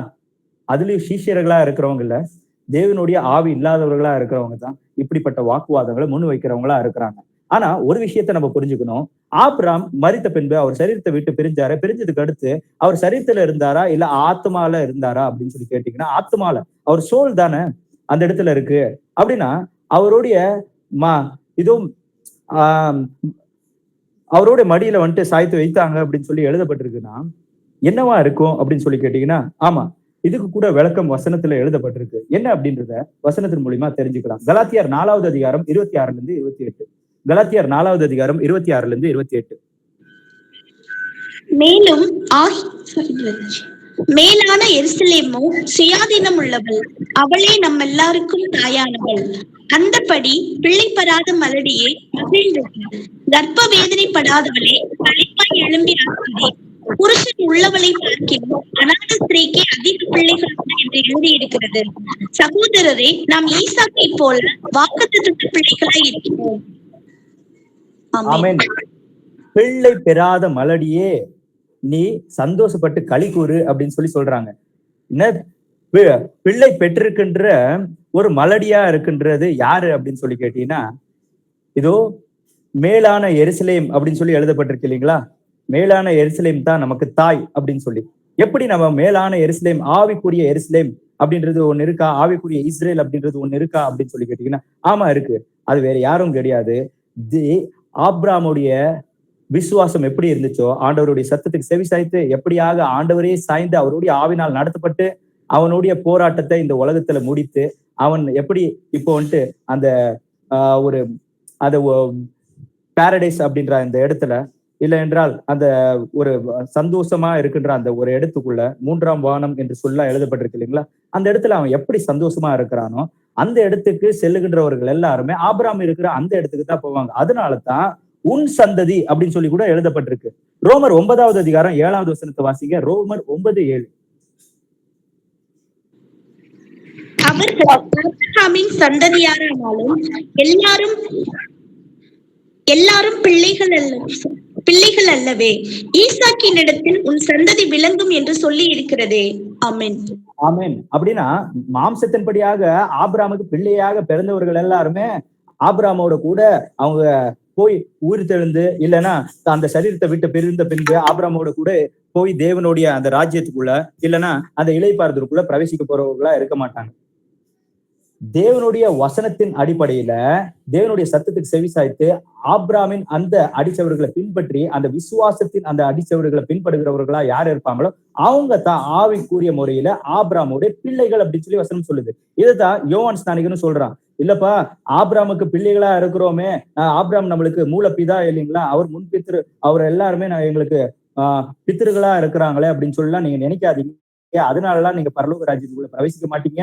நீங்க ஆபிரகாமுக்குள்ள இருந்த அந்த ஒரு கீழ்ப்படுதல், மனம் திரும்பி இருக்கீங்க அப்படின்றது ஏற்ற கனிகள் மூலியமா நீங்க காமிங்க. அப்பதான் நீங்க ஆபிரகாமோட பிள்ளைங்க அப்படின்றாங்க. அப்படின்னா இது மாம்சத்துக்குரிய ஒரு உறவு கிடையாது, ஆவிக்குரிய ஒரு உறவுல நம்ம ஒவ்வொருத்தருமே மேலான எருசலேம் என்று சொல்லி அவள் தான் நமக்கு தாய் அப்படின்னு சொல்லி எழுதப்பட்டிருக்கு.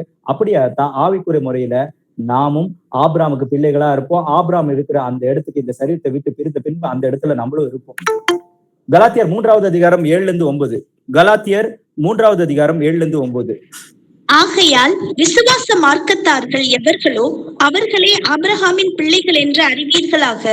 மேலும் தேவன் விசுவாசத்தினாலே புறஜாதிகளை நீதிமான்களாக்குகிறார் என்று வேதம் முன்னாக கண்டு, உனக்குள் சகல ஜாதிகளும் ஆசீர்வதிக்கப்படும் என்று ஆபிரகாமுக்கு சுவிசேஷமாய் முன்னறிவித்தது. அந்தபடி விசுவாச மார்க்கத்தார் விசுவாசமுள்ள ஆபிரகாமுடனே ஆசீர்வதிக்கப்படுகிறார்கள். ஆமென். ஆமென்.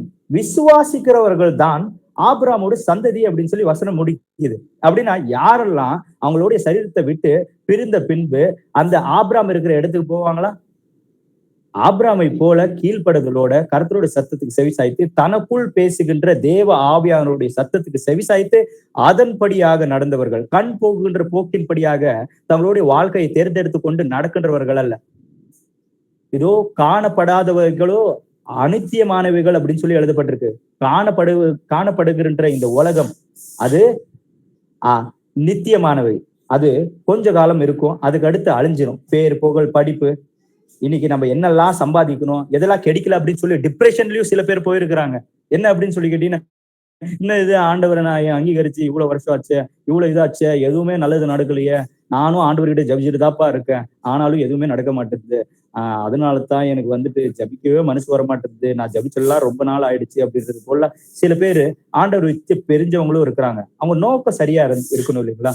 பரலோக ராஜ்யத்துக்குள்ள பிரவேசிக்கணும். என் ஆண்டவராகிய இயேசு கிறிஸ்து எனக்காக தன் ஜீவனையே கொடுத்திருக்கிறாரு. மரணமானாலும் ஜீவனானாலும் என் ஆண்டவரோட கூட நான் நடக்க விரும்புகிறேன். ஃபர்ஸ்ட் வந்துட்டு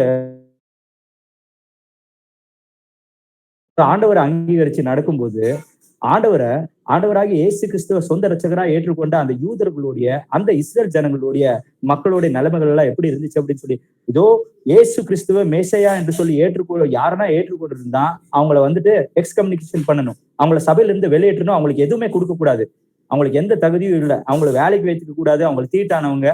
இப்படிதான் இருக்கும்போது கடைசிக்கு அவங்கள கொல்றதுக்கும் முன் வந்தாங்க. பவுல் சவுலா இருந்தப்போ அவங்கள கொல்றதுக்கும் முன்னாவரும். அந்த இஸ்ரேல் ஜனங்கள் எல்லாருமே இயேசு கிறிஸ்துவ பின்படுகிறவங்கள கொல்லணும், அவங்கள சிறையில போடணும், தண்டிக்கணும் அப்படின்ற அந்த நிலைமையிலயும் அந்த சிச்சுவேஷன்ஸ்லயும் தங்களோட ஜீவனை காத்துக்கொள்ளவும், தங்களோட சொத்து பத்து நிலங்களை காத்துக்கொள்கிறதுக்காகவும் ஆண்டவரை மறுதளிக்கவே இல்லை. அவங்கள போலலாம் நம்மளுக்கு போராட்டமே கிடையாது. நம்மளுக்கெல்லாம் கிட்டத்தட்ட இந்த காண்கின்ற இந்த உலகமும் இந்த உலகத்தோட கூட ஒத்தடிச்சு போக முடிய மாட்டேங்குது. ஐயோ என்னப்பா இது பெரும் போராட்டமா இருக்கே, இதை நான் சம்பாதிக்க முடியலையே, இதை அடைய முடியலையே, ஆண்டவருடைய வசனம் இது இந்த காரியங்களை கண்டிக்குது அப்படின்றது போல இதுவே பெரிய அழுத்தத்து போல சில பேர் நினைக்கின்றது ஒண்ணு. ஆனா தேவனுடைய வசனம் என்னன்னு சொல்லுது அப்படின்னு சொல்லி கேட்டீங்கன்னா, உங்களுக்கு பாரத்தை செய்கின்ற எல்லாவற்றையும் நீங்க என்ன பண்ணணும், அதை முழுசா எடுத்து போட்டுடணும் அப்படின்னு சொல்லி வசனத்துல எழுதப்பட்டிருக்கு. வசனத்தை வாசிக்கலாம். எபிரேயர் 12வது அதிகாரம் முதல் 2 வசனம். எபிரேயர் 12 முதல் 2 வசனம். ஆகையால் மேகம் போன்ற இத்தனை திரளான சாட்சிகள் நம்மை சூழ்ந்து கொண்டிருக்க பாரமான யாவற்றையும் நம்மை சுற்றி நெருங்கி நிற்கிற பாவத்தையும் தள்ளிவிட்டு விசுவாசத்தை துவக்குகிறவரும் முடிக்கிறவருமாய் இருக்கிற இயேசு கிறிஸ்துவை நோக்கி நமக்கு நியமித்திருக்கிற ஓட்டத்தில் பொறுமையோட ஓட கடவோம். அவர் தமக்கு முன் வைத்திருந்த சந்தோஷத்தின் பொருட்டு அவமானத்தை எண்ணாமல் சிலுவையை சகித்து தேவனுடைய சிங்காசனத்தின் வலது பரிசத்தில் வீற்றிருக்கிறார். ஆமென். பாருங்களா, உங்களுக்கு ஆண்டவரோட கூட நடக்க தடையா இடர்களா இருக்கின்ற எல்லா பாரம், அந்த பாரம் என்ன? வேலையா, ஒரு வீடா, இல்ல சில ஜனங்களா, எதுவா இருந்தாலும் ஆண்டவரோட நடக்கிறதுக்காக நான் அந்த எல்லா இடங்களையும் விட்டு என்னை வந்துட்டு அங்கிருந்து நான் வந்துட்டு வெளியே வந்து ஆண்டவரோட கூட நடக்கிறதுக்கு நம்ம ஆரம்பிச்சே தான் தீரணும், இல்லைங்களா? அவரை நம்ம துக்கமடைய செய்து கொண்டு அப்படியே மாம்சத்தின் பிரகாரமா நடந்து கொண்டிருந்தா கண்டிப்பா அதுக்கு அடுத்து என்ன ஆகும்? நம்மளுக்கு ஏஜ் ஆனதும் எப்படி இருக்கு அப்படின்னு சொல்லி நினைச்சு பாருங்களேன். நேத்து தான் அம்மா கூட வந்துட்டு வெளியே ஸ்கூலுக்கு அவங்க வந்து கூப்பிட்டு போய் விட்டு போலியோ, அப்பா கூட விளையாடுறது போலியோ இருக்கு. ஏன்னா அந்த சோல் கண்ணாடி பார்க்கும்போது தான் இந்த சரீரத்தை பார்க்கும்போது அப்பா ஏஜ் ஆயிருக்கு அப்படின்றது போல நினைக்குது, அவன் அப்படின்றது போல. ஆனா ஒரு விஷயம் என்ன அப்படின்னு சொல்லி கேட்டீங்கன்னா, நம்மளுக்கு நாட்கள் எவ்வளவு வேகமா போயிட்டு இருக்கு அப்படின்னு சொல்லி கேட்டீங்கன்னா, நம்ம கூடிய சீக்கிரத்தையே அந்த சரீரத்தை விட்டு பிரிய போறோம், இல்லைங்களா? நிறைய பேர் என்ன சில விஷயங்களை முன் வச்சுட்டு கருத்தரை விட்டு விலகுறாங்க அப்படின்னு சொல்லி கேட்டீங்கன்னா, இன்னைக்கு நான் என்ன சேர்த்து வைக்கிறேனோ அது தப்பா என் பிள்ளை நாளைக்கு என் பேரை சொல்லிட்டு அது சாப்பிடும் அப்படின்றது போலலாம் பார்த்து செய்யறதுக்கு சில பல அந்த உலக ரீதியா மனுஷர்களுடைய இப்படிப்பட்ட வார்த்தைகள் எல்லாரையும் பேசுறது எல்லாத்தையும் நம்ம பார்ப்போம். ஆனா இது எல்லாமே வேலைக்கே ஆகாது.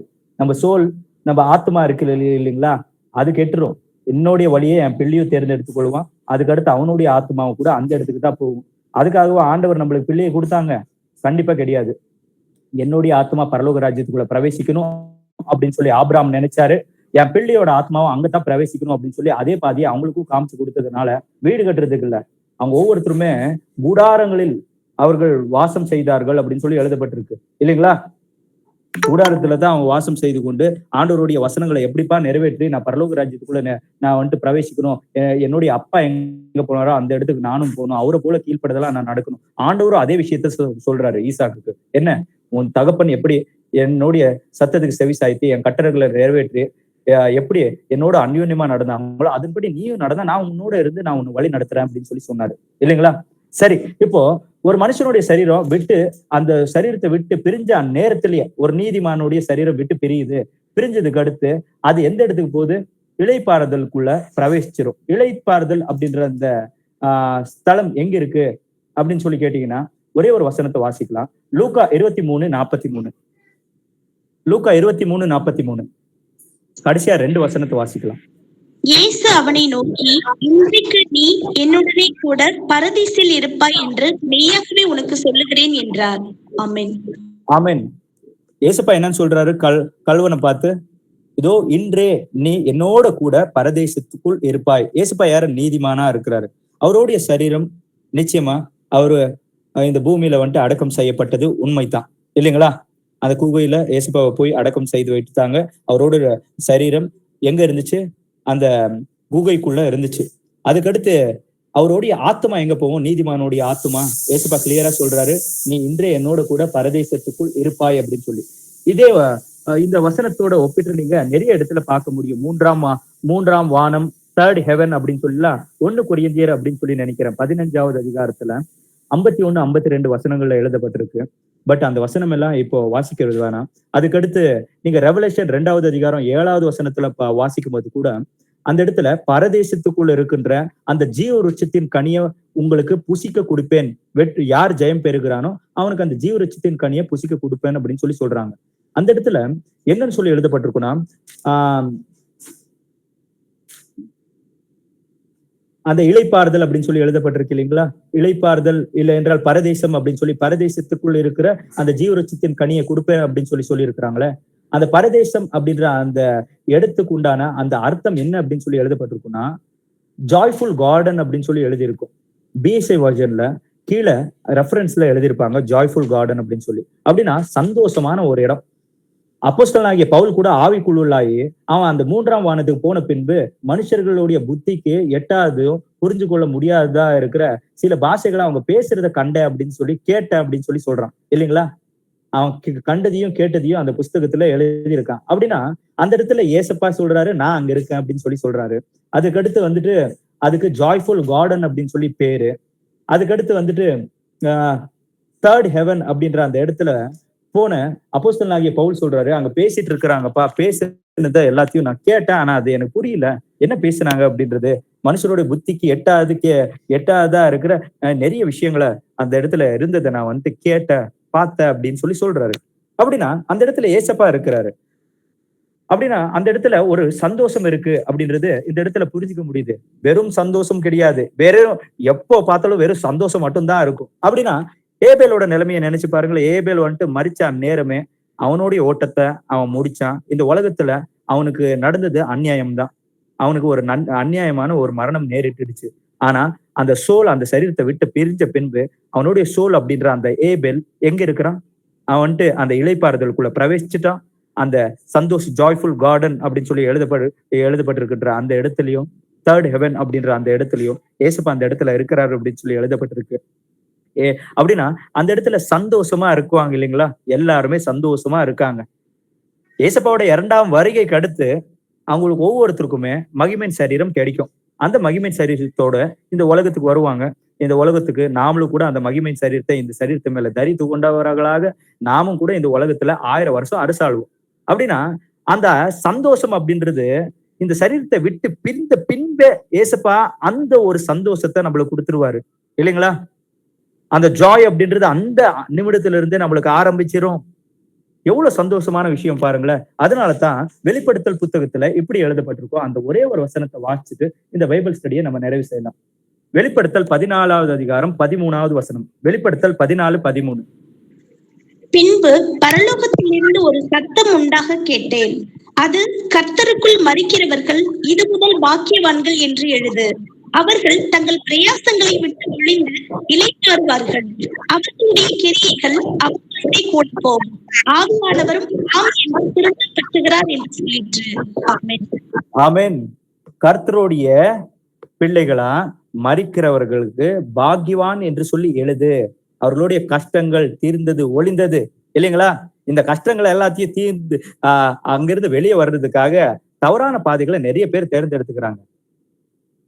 யோவானை பாருங்களேன். அப்போஸ்தலனாகிய யோவான் சுவிசேஷத்தின் ஆரம்ப காலகட்டங்களிலேயே அந்த நேரத்திலேயே அந்த காலத்துல என்ன பண்ணாரு அப்போஸ்தலனாகிய யோவான் அப்படின்னு சொல்லி பார்க்கும்போது, யாக்கோபுக்கு தன்னுடைய சொந்த சகோதரருக்கு மரணம் உண்டாகுது.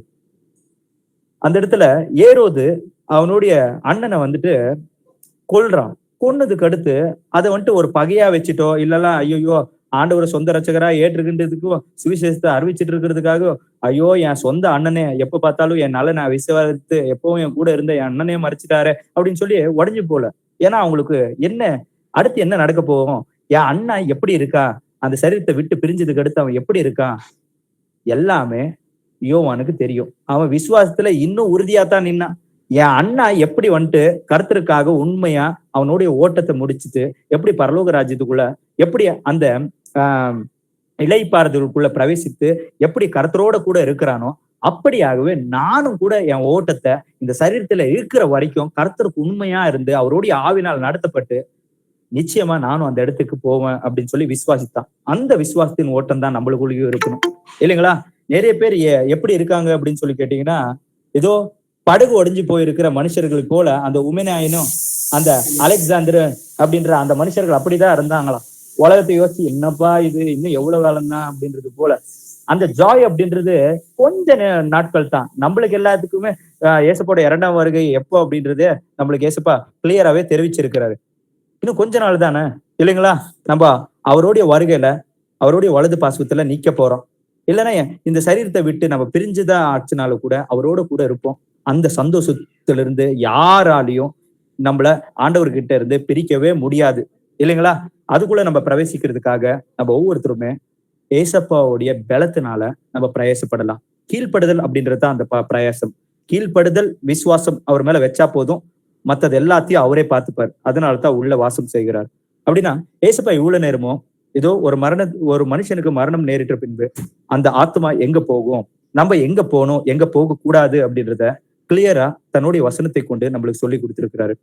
ஓகே, ஏசுப்பா இவ்வளவு நேரமும் பேசினதுக்காக ஆண்டவராகிய இயேசு கிறிஸ்துவின் நாமம் மகிமைப்படுவதாக. Praise Lord brothers, praise Lord sisters. Okay, யாருன்னா ஒருத்தர் பண்றீங்களா? ஃபைனல் பிரேயர் ஒப்பு பண்றீங்களா? வசனங்களை வைத்து யாருன்னா ஒருத்தர் ஒப்பு கொடுத்து ப்ரே பண்றீங்களா?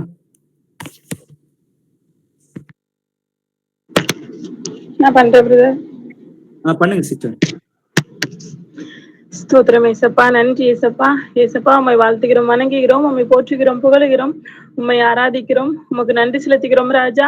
அல்பாவும் ஒமேகாவும் ஆதியும் அந்தமும் முந்தினவரும் பிந்தினவரும் ஆகிய எங்கள் ஆண்டவராகிய இயேசுவை அப்பா, உம்மை வாழ்த்துகிறோம், வணங்குகிறோம், உம்மை போற்றுகிறோம், புகழுகிறோம், உம்மை ஆராதிக்கிறோம், உமக்கு நன்றி செலுத்துகிறோம் ராஜா. நன்றி ஏசப்பா, நன்றி ஏசப்பா, நன்றி ராஜா. ஏசப்பா, நீர் நல்லவர், வல்லவர், நீர் இரக்கமும் மன உருக்கமும் நீடிய சாந்தமும் மிகுந்த கிருபை நிறைந்தவர் ஆண்டவர். உம்மை போல ஒரு தேவன் இல்ல ராஜா. உம்முடைய இரக்கம் பெரியது, உம்மோட தயவு பெரியது ராஜா. ஏசப்பா, உமக்கு கோடான கோடி நன்றி ஆண்டவரே. நன்றி ஏசப்பா, நன்றி ஆண்டவரே. ஏசப்பா, இந்த 1 மணி நேரம் ஆண்டவரை தகப்பனே பிரதரை மறைச்சு நீங்க வெளிப்பட்ட கிருபைக்காக நன்றி ராஜா. எங்களுக்கு சத்தியத்தை வெளிப்படுத்தின கிருபைக்காக நன்றி ராஜா. ஏசப்பா, ஸ்தோத்திரம் தகப்பனே. ஆண்டவரே, எங்களுக்கு முழுமையான கீழ்ப்படுதலை கொடுங்க ராஜா. ஆமா ஆண்டவரே, உங்களுக்கு உங்களோட வசனங்களுக்கு ஏசப்பா எங்க கீழ்ப்படிஞ்ச ஆண்டவரே, உமக்கு பிடிச்ச பிள்ளைங்களா வாழ்றதுக்கு எங்களுக்கு கிருபையை தாங்க ராஜா. ஏசப்பா, கூடி வந்திருக்கிற ஒவ்வொரு சகோதர சகோதரிகளும் பெரியோர்களையும் சிறு பிள்ளைகளையும் கர்த்தராகிய இயேசு கிறிஸ்துவின் மகா பரிசுத்த நாமத்தில் ஆசீர்வதிக்கிறோம் தகப்பனே. ஏசப்பா, எங்களை ஒவ்வொருவரையும் ஏசப்பா உங்களோட ரத்த கொடுக்கல மூடி மறைச்சுக்கோங்க ஆண்டவரே. உங்க அன்பை இடை கட்டி கொள்ளுங்க ராஜா. ஒவ்வொருவரையும் ஏசப்பா நீங்க சீர்படுத்தி ஸ்திரப்படுத்தி பலப்படுத்தி நிலைநிறுத்துங்க ஆண்டவரே. ஏசப்பா, எங்களோட குறை குற்றங்களை நீங்க தயவாய் மன்னிக்க முடியும் கெஞ்சி மன்றாடுகிறோம் ராஜா. ஏசப்பா, எல்லாவற்றையும் நீங்க பொறுப்படுத்த வழி நடத்துங்க ஆண்டவரே. எல்லா துதிக்கிற மகிமை உமக்கு மாத்திரம் செலுத்துகிறோம் கர்த்தராகிய இயேசு கிறிஸ்துவின் மகா பரிசுத்த நாமத்தினால எங்கள் ஜெபங்களை எல்லாம் ஏறெடுக்கிறோம் எங்கள் ஜீவனுள்ள நல்ல பிதாவே. ஆமென். ஆமென்.